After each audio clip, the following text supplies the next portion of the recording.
हिंदू भाई संभल जाओ, हिंदू भाई धोखे में है, हिंदू भाई हमारी भी सुनो। ये शब्द सोशल मीडिया पर चारों तरफ छाए हुए हैं। Twitter trend, Instagram post, YouTube और फेसबुक, हर तरफ हिंदू भाई धोखे में है देखने को मिल रहा है। तो क्या सच में हिंदू भाई धोखे में है? आइए देखते हैं हमारी ग्राउंड रिपोर्ट। जैसा कि सोशल मीडिया पे आप लोगों के द्वारा बहुत ज़्यादा ये लोगों को बताया जा रहा है कि हिंदू भाई संभल जाओ, हिंदू भाई धोखे में। तो ऐसा क्या है, ऐसा हिंदू क्या धोखे में है, आप एक बार बताएंगे? ऐसा है जी, हिंदू धोखे में इसलिए हैं कि हिंदुओं ने अपने शास्त्रों को ही पढ़ने में, जो हिंदू के धर्मगुरु थे उन्होंने सारा बेड़ा गर्क कर रखा है। किसी भी चीज़ को समझाने के लिए उन्होंने अपने स्वार्थ के लिए सारे शास्त्र समझाए हैं, अपने स्वार्थ के लिए सब कुछ बनाया उन्होंने, और सभी को मिसगाइड किया है। अपने नहीं, किसने मिसगाइड किया है? सभी संतों ने मिसगाइड किया है। संत रामपाल जी महाराज जी ने आकर के हमारे को समझाया है सही वेद और शास्त्र गीता में क्या लिखा हुआ है, सही हिंदू। आपका कहना है कि हिंदू धर्म में जो अभी वर्तमान के साधु संत हैं, जगत गुरु हैं, महंत हैं, इन लोगों ने हिंदू समाज को भ्रमित कर रखा है, गलत ज्ञान दे रखा है। संत रामपाल जी ने सही ज्ञान दे रखा है। कोई प्रमाण है इस चीज का आपके पास? क्या है? गीता में प्रमाण है। गीता में अनुत्तम एक शब्द आता है, उसका मतलब अति उत्तम किया हुआ इन्होंने। सभी धर्म गुरुओं से हमारे गुरुजी ने पूछा भी इसका मतलब बताओ, आपने अनुत्तम का मतलब अति उत्तम क्यों किया? सभी निरुत्तर हो गए। चलो मान लिया संत रामपाल जी ने बताया कि अति उत्तम का मतलब घटिया होता है, उसका अनुत्तम का मतलब, और हिंदू कह रहे हैं कि अति उत्तम होता है। मान लो उन्होंने मान लिया, वो नहीं पता, तो इससे हिंदू भाई धोखे में कैसे हो गए? हिंदू भाई ज्ञान उल्टा हो गया एकदम से। भगवान को अति उत्तम बता रहे हैं। भगवान की जो भक्ति है उसको अनुत्तम है ये। उसके ऊपर कोई भगवान है जिसकी पूजा करनी चाहिए। बताओ, ये कह रहे हैं कि भाई मैं पहले देवी को मानता था, हनुमान को मानता था, आज पूरा हिंदू समाज ये मानता है। ठीक है बात है। तो इस अगर मान ही रहे हैं तो वो हिंदू धोखे में कैसे हो गए? वो तो सारी दुनिया मान रही है इनको। तो धोखे में ऐसे हैं, जैसे अभी जो धर्मगुरु हमारे ये आचार्य जो भी देवकी नंदन जी हैं और ये अनिरुद्धाचार्य जी हैं, अभी आप सोचिए, अब ये सब कहते हैं श्राद्ध मनाओ। गीता जी में श्राद्ध कर लिखा हुआ है 9 अध्याय 25 श्लोक में कि अर्जुन जो मतलब जो श्राद्ध करेंगे वो पितर के पास चले जाएंगे। तो ये हमें पितर बना रहे हैं कि हमें भगवान के पास भेज रहे हैं? आप बताओ। अब गीता जी 16वें 6वें अध्याय में मना किया मतलब व्रत नहीं करना है। एकादशी के सबसे पहले व्रत बताते हैं, उसमें कहा निराहार रहते हैं, एकादशी में बिल्कुल नहीं खाना है। तो गीता जी में मना कर रखा है कि भाई जो ये भक्ति हम करते हैं, ये तो बिल्कुल ना खाने होगा नहीं सफल होता, जो ज़्यादा खा लेते उनका भी सफल नहीं होता। ना खाना मतलब ये व्रत रखना, एकादशी व्रत में बिल्कुल नहीं खाते। ये बताइए, एकदम विपरीत कर रखे हैं। इसलिए तो हम धोखे में थे, आज तक हमको धोखे में रखे, ना शास्त्रों का सही ज्ञान बता रखा है। हमारे पूर्वजों को गलत भक्ति करा करके भूत बना दिया, इसलिए हम धोखे में थे। अब बताओ भाई साहब। सर, हम ये चाहते हैं कि जो आज का हिंदू समाज है वो अपने शास्त्रों के अनुसार भक्ति करे, जो पहले की परंपरागत भक्ति कर रहे थे। जैसे मेरा नाम नवदीप सिंगला है, मैं बनिया समाज से हूँ, मैं एक हिंदू हूँ। हिंदू धर्म में, पवित्र हिंदू धर्म में मेरा जन्म हुआ है। लेकिन मैं करता क्या था, मैं मंदिरों में जाता था, शिवलिंग पे जल चढ़ाता था, रोज रात को हनुमान चालीसा का पाठ करके सोता था, लेकिन उससे मुझे कोई लाभ नहीं था। वो मेरी जो भक्ति थी वो मैंने अपने पूर्वजों से, अपने समाज में सीखी थी। लेकिन जब मैंने संत रामपाल जी महाराज का ज्ञान सुना, उनकी पुस्तकों में मैंने हनुमान जी की कथा, कृष्ण जी की कथा पढ़ी, तो मुझे पता चला कि हनुमान जी तो खुद त्रेता युग में मुनिंदर जी से एक ऐसा सतमंत्र लेके उन्होंने भक्ति की थी। वो एक भगत थे, वो भगवान नहीं थे। तो मुझे पता चला कि हमें भी उसी भगवान की भक्ति करनी है जिनकी हनुमान जी ने भक्ति की थी। तो मुझे पता चला कि शास्त्रों अनुसार संत रामपाल जी ने ऐसे प्रमाण दिए, तो मेरी आंखें खुल गई। तो मैंने वो अपनी पुरानी जो भक्ति थी, मैं एक घंटा मंदिर में जाके हर रोज मंदिर जाता था। तो मैं इतना कंफ्यूज हो गया कि मैं अब क्या करूं। तो मुझे मजबूरन संत रामपाल जी महाराज से दीक्षा लेनी पड़ी, क्योंकि मैं अपना कल्याण करवाना चाहता था। तो मैंने वो मंदिर छोड़ के मैंने अब सतभक्ति किया है। संत रामपाल जी महाराज जो मंत्र देते हैं, जो अपना प्रथम मंत्र देते हैं, उनमें 5 देवी देवताओं के मंत्र देते हैं, जिसका हमने हर रोज लगभग 450 बार जाप करना होता है। उन मंत्रों के जाप से वो देवी देवता हमें लाभ देना शुरू कर देते हैं। जो मैं पहले शिवलिंग पे जल चढ़ाता था, उससे मुझे कोई लाभ नहीं था। एक तरफ तो आप कह रहे हो कि भाई हम हनुमान जी की पूजा करते थे, मंदिर में जाते थे, एक तरफ आप कह रहे हो कि भाई संत रामपाल जी भी हमें यानी देवी देवताओं के मंत्र देते हैं। ठीक है ना? तो जो आज के हिंदू हैं, जो दुर्गा की पूजा कर रहे हैं, शंकर की कर रहे हैं, गणेश की कर रहे हैं, तो इनमें और आपकी भक्ति में फिर क्या अंतर है? सर देखिए, संत रामपाल जी महाराज ने बताया है कि जो ये देवी देवता हैं, इनके कोड मंत्र हैं। जैसे हमारे मोबाइल का एक पासवर्ड होता है, वैसे इन देवी देवताओं के लोक में जाने के लिए भी इनके गुप्त मंत्र हैं। वो मंत्र जो हैं वो हमारे शास्त्रों में लिखे हुए हैं, लेकिन हमें उन मंत्रों का किसी भी धर्मगुरु ने कोई ज्ञान नहीं दिया और हमें एक ऐसी साधना में लगा दी जिससे कोई लाभ नहीं था। संत रामपाल जी महाराज जी ने कबीर परमात्मा की वाणी से उन मंत्रों का बारे में हमें अवगत कराया और उन मंत्रों का जाप देकर हमें वही देवता जो पहले को भी लाभ नहीं देते थे अब वो लाभ देते हैं। लेकिन एक बात और मैं यहाँ पे कहना चाहूँगा, उन देवी देवताओं के मंत्रों के जाप से हमें मोक्ष प्राप्त नहीं होता।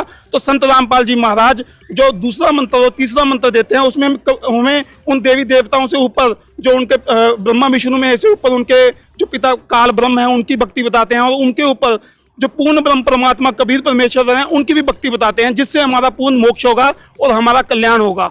इनका कहने का मतलब ये है कि जो इनको संत रामपाल जी महाराज ने मंत्र दिए हैं वो सही हैं, वो शास्त्रों से प्रमाणित है। और जो जैसे धर्मगुरु हैं, जैसे देवकीनंदन हो गए, राम भद्राचार्य हो गए और अनिरुद्धाचार्य हो गए, मुरारी बापू हो गए, इन लोगों के पास सही मंत्र नहीं है।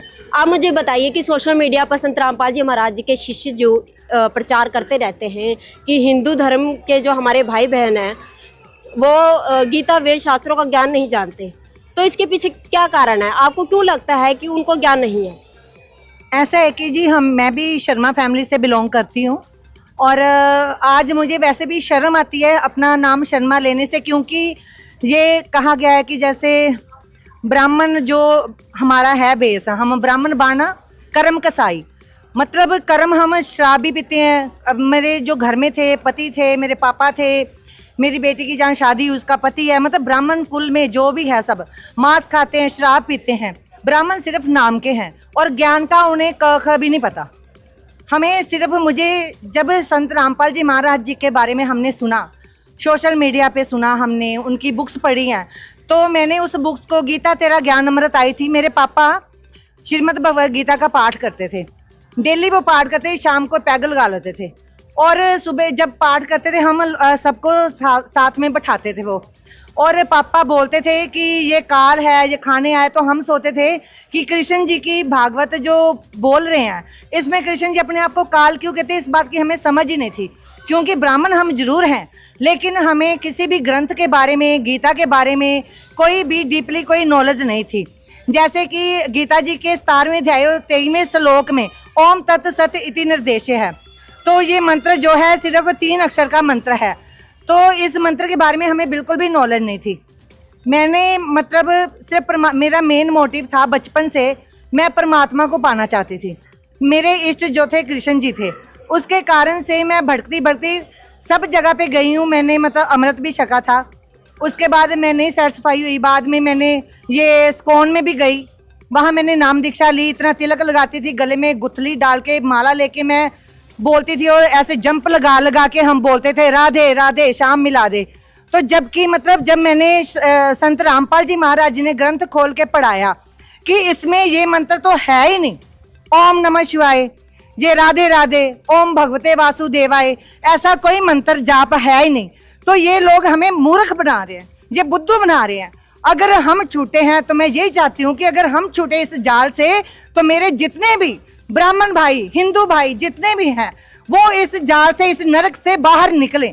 क्यों बुद्धू बना रहे हैं? वो भोले भाले इंसान हैं जिनको इन झूठे गुरुओं ने अंधा कर रखा है, उनको अंधी जो पट्टी पड़ा रखी है, उनको कोई समझ नहीं है। आप मुझे एक बात बताइए, आप किस आधार पर कह रहे हैं कि किसी कथावाचक को और किसी धर्मगुरु को अपने शास्त्रों का ज्ञान नहीं है? आप ये कैसे कह सकते हैं? ऐसा है कि जैसे हम काफ़ी कथाएं हमने सुनी हैं और वो क्या करते थे कि श्रीमद् भगवद गीता जी में जैसे श्लोक में मंत्र लिखे हैं, जैसे व्रज शब्द है इसमें और उसका मतलब होता है कि जाना, और इन्होंने उसका शब्द का अर्थ कर दिया आना। और इन हिंदुओं को, इन जो हिंदू गुरु धर्म गुरु हैं, इनको इस बारे में कोई भी नॉलेज नहीं है, इनको कोई ज्ञान नहीं है। और दूसरी बात ये है, मेरे ससुर जी की डेथ हुई तो इन्होंने श्राद्ध करवाए, पिंड भराए, और बाद में इन्होंने क्या किया कि जब पिंड भरवाए तो उसके बाद गरुड़ पुराण पाठ रखा। क्या मतलब है? जो बंदा मर गया वो क्या सुनेगा गरुड़ पुराण पाठ का? उसको क्या फायदा है? उसकी आत्मा तो चलेगी। और फिर पंडित जी हम कर रहे हैं 5 पिंड 11 पिंड बना के हम कर रहे हैं उसकी जो सेवा, तो हमें बाद में वो कहते हैं कि देखो ऊपर खाना रखो तो देखो कौवा खा गया। तो मेरी जो जेठानी की बेटी थी वो ऊपर गई, कहती हाँ जी पंडित जी कौवा खा गया, तो कहते कौवा खा गया तो फिर उसकी मुक्ति होगी, कौवा बन गया वो। अगर कौवा बन गया मुक्ति कहाँ हुई? रहा तो वो जानवर का जानवर, क्या उसको मुक्ति हुई, क्या मोक्ष मिला? हमें ये जरूर सुनते थे मोक्ष होता है, लेकिन हमें इसका कभी नहीं आता था मोक्ष होता क्या है, कैसे होता है। हमें संत रामपाल जी महाराज के शरण में जब से आए हैं, मालिक ने एक एक ग्रंथ, सब धर्मों के एक एक ग्रंथ खोल के हमारे सामने, गीता जी को पूरा खोल के, ऋग्वेद, सामवेद, यजुर्वेद, अर्थवेद और सूक्ष्म वेद का तो हमें पता ही नहीं था। इसका तो हमें कभी नहीं पता था कि सूक्ष्म वेद कोई होता है, लेकिन वो भी परमात्मा ने खोल के हमारे सामने रख दिया।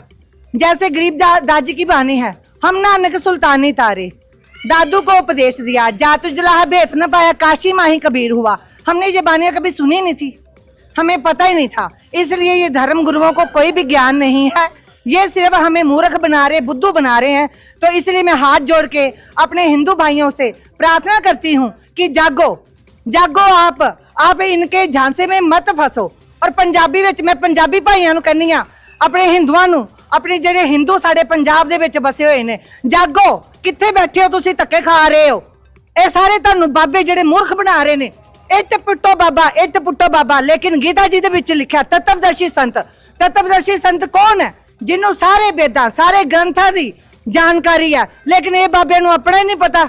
ਅਸੀਂ ਕੀ ਹੈ, ਨਚਾਉਂਦੇ ਆ, ਬਸ ਨੱਚੋ, ਤਾੜੀਆਂ ਮਾਰੋ, ਜੇ ਕਰੋ वो करो। ਇਹ ਨੱਚ ਕੇ ਵੀ ਕਦੀ ਰੱਬ ਕੋਈ ਬੋਲਾ ਵਾ? ਰੱਬ ਨੂੰ ਹੀ ਨੱਚ ਨੱਚ ਕੇ ਦਿਖਾ ਰਹੇ ਆ। ਰੱਬ ਜਿਹੜਾ ਵਾ ਉਹ ਤੁਹਾਡੇ ਜੇ ਪਰਮਾਤਮਾ ਦੱਸਦੇ ਪਏ ਆ, ਸੰਤ ਰਾਮਪਾਲ ਜੀ ਮਹਾਰਾਜ ਦੱਸੇ ਰੱਬ ਕੌਣ ਹੈ। ਰੱਬ ਕੋਈ ਨਿਰਾਕਾਰ ਨਹੀਂ ਹੈ, ਰੱਬ ਸਾਕਾਰ ਹੈ, ਸਾਡੇ ਵਰਗਾ। ਉਹ ਸਾਰੇ ਧਰਮਾਂ ਵਿੱਚ ਉਹਦਾ ਲਿਖਿਆ ਹੋਇਆ ਹੈ ਕਿ ਪਰਮਾਤਮਾ ਕਿਸ ਤਰ੍ਹਾਂ ਦਾ ਹੈ। ਫਿਰ ਵੀ ਅਸੀਂ ਅੰਨੇ ਬਣੇ ਹੋਏ ਆ। ठीक है जी। संत रामपाल जी महाराज ने सारा ज्ञान खोल खोल के पढ़ा दिता है। ਅਸੀਂ ਰੋਏ, ਮੈਂ ਬਹੁਤ ਰੋਈ ਆ ਕਿ ਕਿੱਥੇ ਬੈਠੇ ਸੀ ਨਰਕ ਵਿੱਚ, ਆਪਣੀ ਜ਼ਿੰਦਗੀ ਦੇ 42 ਸਾਲ ਵੇਸਟ ਕੀਤੇ ਆ, ਵੇਸਟ ਕੀਤੇ। ਅੱਜ ਸਾਨੂੰ ਪਰਮਾਤਮਾ ਮਿਲ ਗਏ ਤੇ ਜ਼ਰੂਰ ਸਾਡਾ ਮੋਕਸ਼ ਹੋਏਗਾ, ਪਰਮਾਤਮਾ ਦਇਆ ਕਰਨਗੇ जी।